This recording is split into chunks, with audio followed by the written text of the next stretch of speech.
Well, welcome back to this thought for the day, and we're the 21st of May 2020.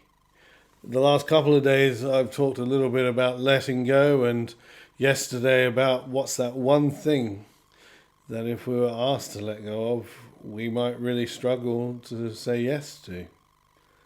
Today I'm going to talk a little bit about Sabbath. As a vicar, obviously, Sabbath is both a very important concept, but often one that we struggle to actually take and adhere to. You know, in the Old Testament, we have in both Exodus and Deuteronomy the Ten Commandments, and part of those Ten Commandments is that you would work for 6 days and on the seventh you would rest. And then we have, and then that became a very legalistic understanding by the time that Jesus walked the world, and was made into a purity test, as it were. How well did you keep the Sabbath? And then they put a whole bunch of rules around what it meant to keep the Sabbath and to keep the Sabbath correctly, which had nothing to do with the Sabbath whatsoever anyway.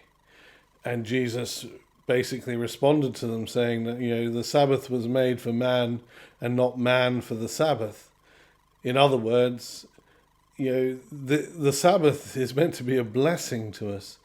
It's something that God's given us so that we can restore and renew ourselves and be blessed by. It's not something that we ought to be under obligation to, but it is a guidance saying that we can't work all the time. We can't be slaves to the demands of this world. We need to have a time in our week where we relax, let go, recharge the batteries. Spend time with family and friends if you're possible. Obviously, that's very difficult at the moment.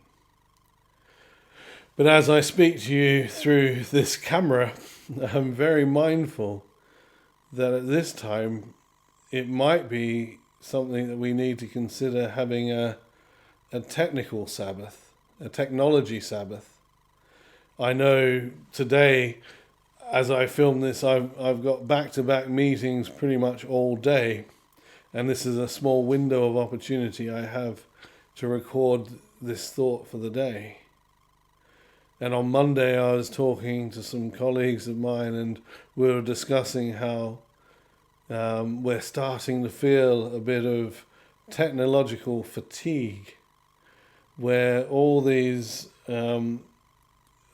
interaction via Zoom and other social and conferencing software is extremely draining, and we're finding that it's a much more tiring way of communicating with each other than actually in person in itself, and we're not quite set up for this in our own system. So I am going to start the practice of having a technological Sabbath at least once a week, where I don't engage in any social media or technology as a means by which to recharge and refresh the batteries in regards, and to be gracious to myself.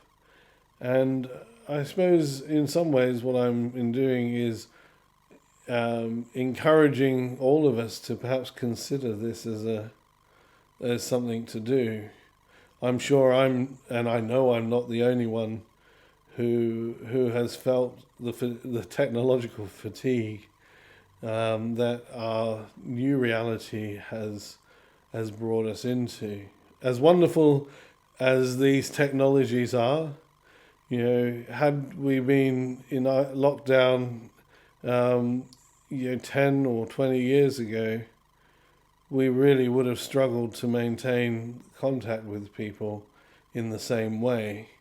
So we can be grateful to the blessing, just as the as being able to work and be part of a fruitful society is a blessing in itself.